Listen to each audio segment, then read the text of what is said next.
So far, meron na tayong pour lui, which means for him, pour elle, meaning for her, and no, which means no. So, paano mo sabihin ang no, it isn't for me, it's for her?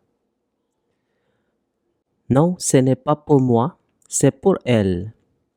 Non, ce n'est pas pour moi, c'est pour elle. At paano naman sabihin ang no, it isn't very good? Non, ce n'est pas très bon. Non, ce n'est pas très bon. Paano naman ang no, it isn't here? Non, ce n'est pas ici. Non, ce n'est pas ici. Ito naman ang bagong word para sa'yo. Ito ang kabaligtaran ng bon. So, bon means good and mauvais means bad. Mauvais. So, paano mo sabihin sa French ang it is always very bad here?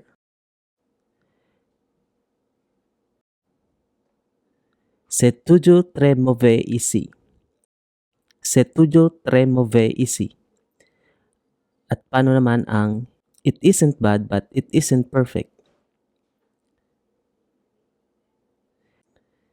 Ce n'est pas mauvais mais ce n'est pas parfait. Ce n'est pas mauvais mais ce n'est pas parfait. Paano naman sabihin ang I think it's always bad here? Pour moi, c'est toujours mauvais ici. Pour moi, c'est toujours mauvais ici.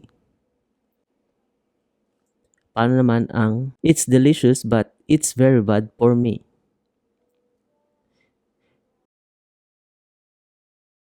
C'est délicieux mais c'est très mauvais pour moi. C'est délicieux mais c'est très mauvais pour moi.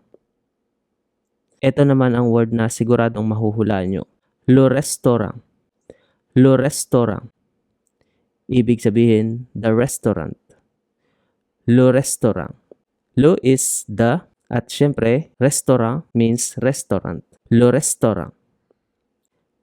Ngayon, alam na natin ang ce n'est pas means it isn't. Pero pag tinanggal natin ang word na se sa unahan, may matitirang n'est pas. And n'est pas means isn't.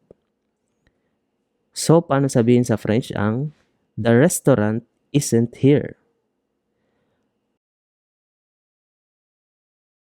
Le restaurant n'est pas ici. Le restaurant n'est pas ici.